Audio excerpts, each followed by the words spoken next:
नमस्कार दोस्तों, आज की इस वीडियो में हम माइक्रोसॉफ्ट वर्ड के होम टैब के अंतर्गत आने वाले पैराग्राफ सेक्शन के बारे में जानेंगे। इस सेक्शन का उपयोग करके आप अपने दस्तावेज में टेक्स्ट की फॉर्मेटिंग और लेआउट को आसानी से बदल सकते हैं। तो चलिए वीडियो शुरू करते हैं। तो सबसे पहले हम होम टैब के पैराग्राफ ग्रुप को देखेंगे जो यहाँ है। ठीक है, ये जो एरिया है इसको हम पैराग्राफ ग्रुप बोलेंगे। सबसे पहले एलिगेंट लेफ्ट को देखेंगे, तो इसके लिए हम कोई पैराग्राफ टाइप कर लेते हैं जो मैंने आपको बताया था। आप फॉर्मूले की यूज से भी पैराग्राफ को ला सकते हैं। तो इसका टाइटल दे लेते हैं हम। ठीक, अब एलिगेंट लेफ्ट का क्या यूज है। मान लो आप इधर से हमने लेफ्ट से टाइपिंग शुरू करी, जब भी आप टाइपिंग करोगे वो एलिगेंट लेफ्ट से ही होगी। ठीक है, अगर आपको एलिगेंट लेफ्ट से नहीं करनी है, आपको सेंटर से करनी है, तो एलिगेंट सेंटर पे क्लिक कर दोगे तो ये आपकी जो टाइपिंग है वो एलिगेंट सेंटर से होना शुरू हो जाएगी। जो किस तरीके से होगी, इसकी शॉर्टकट की होती है कंट्रोल ई। ठीक, आपके टाइपिंग जो एलिगेंट सेंटर से होगी। अगर आपका पैराग्राफ है उसको आपको एडजस्ट करना है सेंटर में, तो उसको भी आप यहाँ से चेंज कर सकते हो। ठीक है, उसके बाद क्या है एलिगेंट राइट। जैसे आपने लेफ्ट का यूज किया था उसी तरीके से आपका ये एलिगेंट राइट होगा, जिसकी शॉर्टकट की है कंट्रोल आर। ठीक है, मान लो ये आपका टाइटल लिख रहा है, इसको आपको राइट साइड से टाइप करना है। ठीक, ये इधर राइट साइड में एडजस्ट हो गया। आपको टाइपिंग करनी है तो वो भी आपकी राइट साइड से ही शुरू होगी, जो इस तरीके से हो रही है। ठीक, सॉरी ये सेंट्रल में था, अब यहाँ से एलिगेंट राइट हो गया है। ठीक, उसके बाद क्या आता है, उसके बाद आता है आपका जस्टिफाई। ठीक है, तो जस्टिफाई का क्या यूज है। मान लो ये आपका जो पेज है इधर साइड से एलिगेंट जो है आपका लेफ्ट साइड से बिल्कुल बराबर है। आप चाहते हैं कि जो राइट साइड से है ये भी आपका सेम हो, तो उसके लिए क्या करेंगे, आप सिंपली इस टेक्स्ट को सेलेक्ट करेंगे और जस्टिफाई पे क्लिक कर देंगे, तो दोनों साइड से आपका जो एलिगेंट है वो बराबर हो जाएगा। ठीक है, उसके बाद आता है लाइन स्पेसिंग। ठीक, ये लाइन स्पेसिंग क्या है, ये जो आपकी लाइन है इन दोनों के बीच में जो गैप है इसको लाइन स्पेसिंग बोलते हैं। ठीक, इसी के अंदर बहुत सारे ऑप्शन आ जाते हैं। जैसे सबसे पहले लाइन स्पेसिंग देखेंगे, ये हमने 1.0 कर दिया, ये हमने बढ़ाया यहाँ से। जैसे जैसे बढ़ाते जाओगे उसी हिसाब से आपको डिफरेंस पता चलता जाएगा कि कितनी लाइन स्पेसिंग में कितना आपका जो स्पेस है वो बढ़ रहा है। ठीक है, उसके बाद यहाँ से अगर इसको हटाना है, मान लो अपने ये लगा दिया यहाँ पे 2.2 की लाइन स्पेसिंग दे दी, इसको आपको हटानी है, नॉर्मली जाके आप इस पे 1 पे क्लिक कर दोगे, ये हट जाएगी। ठीक, उसके बाद क्या है, इसी में आगे देखोगे लाइन स्पेसिंग ऑप्शन है इसमें। ठीक है, लाइन स्पेसिंग ऑप्शन ये क्या है, जैसे आप इसको ओपन करोगे तो ये आपकी डायलॉग बॉक्स ओपन हो जाएगा। जो मैंने एलिगेंट आपको बताया था, elegant left right centre justify सब मैंने बता दिया, आउटलाइन लेवल बता दिया था इसमें। इंडेंटेशन को हम अभी थोड़ी देर में देखते हैं। स्पेसिंग में मैंने आपको बताया था बिफोर से कितना लेना ऑटो कर दिया। अगर हम शुरुआत से अगर छोड़ना चाहेंगे स्पेसिंग कितनी देना चाहते हैं वो यहाँ से शुरुआत से हो जाएगी। ठीक है, अगर आपको आफ्टर देनी है तो वो आप यहाँ से आफ्टर भी कर सकते हो। मान लो ये हमने कम कर दिया, ये बढ़ा दिया, ऑटो पे कर दिया, यहाँ से हमने इसको भी ऑटो कर दिया, हम बढ़ाना चाहते हैं इसको हम शो कर दिया, तो आफ्टर के पैराग्राफ के बाद की ये जो स्पेसिंग है वो बढ़ जाएगी। ठीक, उसके बाद में और ऑप्शन है, यहाँ से रिमूव आफ्टर ये सब कर दोगे तो ये यहाँ से हट जाएंगे। रिमूव आफ्टर कर दिया, ये आपने यहाँ से remove space after paragraph, remove space before paragraph, ये यहाँ से कर दोगे तो सारा जो कुछ आपने किया था वो हट जाएगा। ठीक है, उसके बाद में आता है ये फिल कलर। ठीक, शेडिंग, सॉरी, उसके बाद आता है ये शेडिंग। शेडिंग में क्या है, मान लो आपको इस टेक्स्ट के पीछे कोई भी कलर देना है। ठीक, तो सिंपली आप क्या करोगे, यहाँ से शेडिंग वाले ऑप्शन पे जाओगे, तो शेडिंग वाले ऑप्शन पे जाने के बाद यहाँ से कोई भी कलर सेलेक्ट कर लोगे, वही कलर आपके पूरे पैराग्राफ के पीछे हो जाएगा। यानी कि हाईलाइट कलर में इसमें ये अंतर है कि ये पूरे के अंदर आएगा, और हाईलाइट कलर क्या है कि ये जो आप जितना सेलेक्ट करके उस पर हाईलाइट करोगे उतने पर ही ये अप्लाई होगा। ठीक है,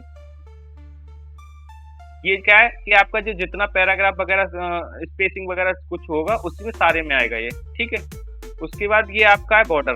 बॉर्डर में क्या है कि जैसे आपने बॉर्डर यूज करना है तो उस हिसाब का बॉर्डर यहाँ से ले सकते हो। मान लो आपको राइट साइड से ये लाइन लगानी है। ठीक है, तो ये राइट साइड से लाइन लगानी, तो ये राइट साइड से लाइन आ जाएगी यहाँ पे, जैसे ये आ रही लाइन। ठीक, अगर आपको लेफ्ट से लेनी लेफ्ट से आ जाएगी, टॉप से लेनी टॉप से, बॉटम से लेनी, और ऑल बॉर्डर कर दोगे तो हर पैराग्राफ पे ये लाइन आ जाएगी। ठीक है, आउटसाइड बॉर्डर लेना है तो आउटसाइड बॉर्डर, ये आपको जैसे यूज करोगे इनके सबके आपको धीरे धीरे करके इनके यूज जो है आपको आसानी से समझ में आने लगेंगे। तो आप एक बार इनको खुद से करके देखना, तो ये आपको सारे समझ में आ जाएंगे। ठीक, उसके बाद क्या है, ये है बुलेट्स एंड नंबरिंग। ठीक है, बुलेट्स एंड नंबरिंग में क्या है, मान लो आपने कोई पैराग्राफ टाइप किया है और उस पैराग्राफ के आगे आपको कोई भी पॉइंट लगानी है या आपको कोई ऐसा सिंबल देना है जिससे कि पता चले कि यहाँ से नया पैराग्राफ या नई लाइन शुरू हो रही है। ठीक है, तो आप यहाँ से आसानी से दे सकते हो। यहाँ से बुलेट्स पे क्लिक करोगे और बुलेट्स पे क्लिक करने के बाद में अप्लाई कर दोगे तो ये लग जाएंगे यहाँ पे। अगर आपको इनको चेंज करना है तो चेंज करने के लिए क्या करोगे, सिंपली इस एरो पे क्लिक करोगे, इस वाले एरो पे क्लिक करोगे। ठीक, इस एरो पे क्लिक करने के बाद में आपके सामने ये बहुत सारी फॉन्ट स्टाइल ओपन हो जाएंगी, सॉरी बुलेट स्टाइल ओपन हो जाएंगी। आप जिस भी बुलेट स्टाइल पे क्लिक कर दोगे वही आपके सामने अप्लाई हो जाएगी। ठीक, पहले दूसरी थी, अब दूसरी मैंने चेंज कर दी। ठीक है, उसके बराबर में आता है क्या है, नंबरिंग।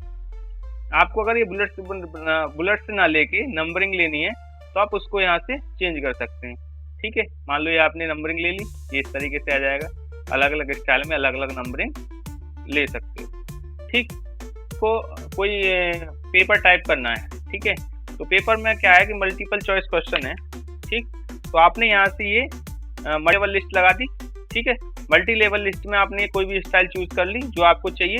ठीक है, वो यहाँ से लेने के बाद जब आप क्वेश्चन टाइप करोगे और एंटर करोगे तो क्या होगा कि ये आएगा तो उसी फॉर्मेट में जो नंबरिंग वाले में, लेकिन आपको क्या करना है कि ये उस फॉर्मेट में चेंज करना है मल्टीपल चॉइस वाले क्वेश्चन के फॉर्मेट में। तो आप यहाँ से क्या करोगे, जैसे आपको दिख रहा है डिक्रीज इंडेंट और ये इंक्रीज इंडेंट। ठीक है, तो इसका एक तो यूज ये है कि आप इसको डिक्रीज इंडेंट कर दोगे या टैब बटन दबा दोगे कीबोर्ड से, तो ये आपका दूसरे उस स्टाइल में जो है चेंज हो जाएगा नंबरिंग से अल्फाबेट में। ठीक, तो आप यहाँ से ये भी ऑप्शन दे सकते हो। ठीक है, उसके बाद क्या है, ठीक है, यहाँ से आपने नंबरिंग दे दी या ठीक। अब क्या है कि आपके डी ऑप्शन के अंदर भी कुछ ऑप्शन है, जैसे ABC होता है ना, या 1 to 1 फर्स्ट सेकंड थर्ड ये होता है, तो वो भी आप यहाँ से डी ऑप्शन के अंदर दे सकते हो। जब आपका ये कंप्लीट हो जाता है तो उसके बाद आपको वापस 2 नंबर का क्वेश्चन टाइप करना है, तो उसके लिए यहाँ करेंगे कि डिक्रीज इंडेंट कर देंगे यहाँ से। जब तक आपका ये 2 पर नहीं पहुंच जाता, यानी कि जो फर्स्ट क्वेश्चन की फॉर्मेटिंग है उसी में नहीं पहुंच जाता, तब तक आप यहाँ से डिक्रीज इंडेंट करते रहेंगे। अब आप यहाँ से कोई भी क्वेश्चन टाइप करते हैं, ठीक है, एंटर करेंगे, उसके बाद ऑप्शन देना है, तो यहाँ से हम इसको इंक्रीज इंडेंट कर देंगे। ठीक है, उसके बाद क्या है, ये जैसे आपने टाइप करा था, ठीक, सॉरी, उसके बाद ये आपका शॉर्ट में क्या है, मान लो आपने कोई भी टाइपिंग कर रखी है, जैसे आपका कोई डाटा है, आपने डाटा टाइप कर रखा है,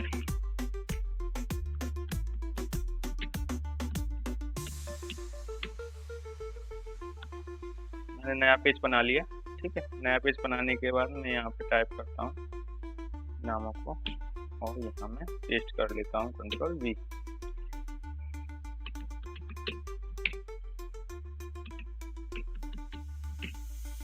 ठीक, ये नाम मैंने टाइप कर लिए, इनको सेलेक्ट करेंगे और सेलेक्ट करने के बाद यहाँ से A to Z यानी कि शॉर्ट पे क्लिक कर देंगे।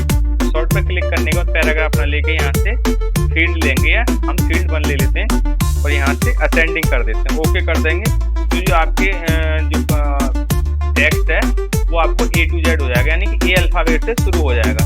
अगर आपको उल्टा करना है यानी कि डिसेंडिंग करना है, तो यहाँ से आप डिसेंडिंग कर देंगे और यहाँ से हम फील्ड को सेलेक्ट करेंगे, ओके कर देंगे, तो ये आपका उल्टा हो जाएगा, यानी कि Z to A हो जाएगा। ठीक है, उसके बाद क्या है, ये आता है आपका शो और हाइड।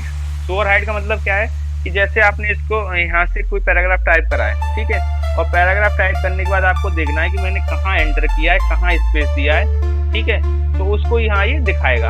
आपने अगर ज़्यादा एंटर दिया होगा तो उसको भी शो करेगा। ठीक है, कि आपने यहाँ ज़्यादा एंटर दिया है या आपने कहीं ज़्यादा स्पेस दी होगी तो वहाँ ज़्यादा स्पेस को भी ये दिखाएगा। ठीक है, इस तरीके से हम इसको शो और हाइड को यूज़ करते हैं। ठीक दोस्तों, यह था MS वर्ड के होम टैब के पैराग्राफ सेक्शन का यूज़। हमें उम्मीद है कि यह वीडियो आपको उपयोगी साबित होगी। अगर आपको यह वीडियो पसंद आता है तो चैनल को सब्सक्राइब और वीडियो को लाइक करना ना भूलें। धन्यवाद।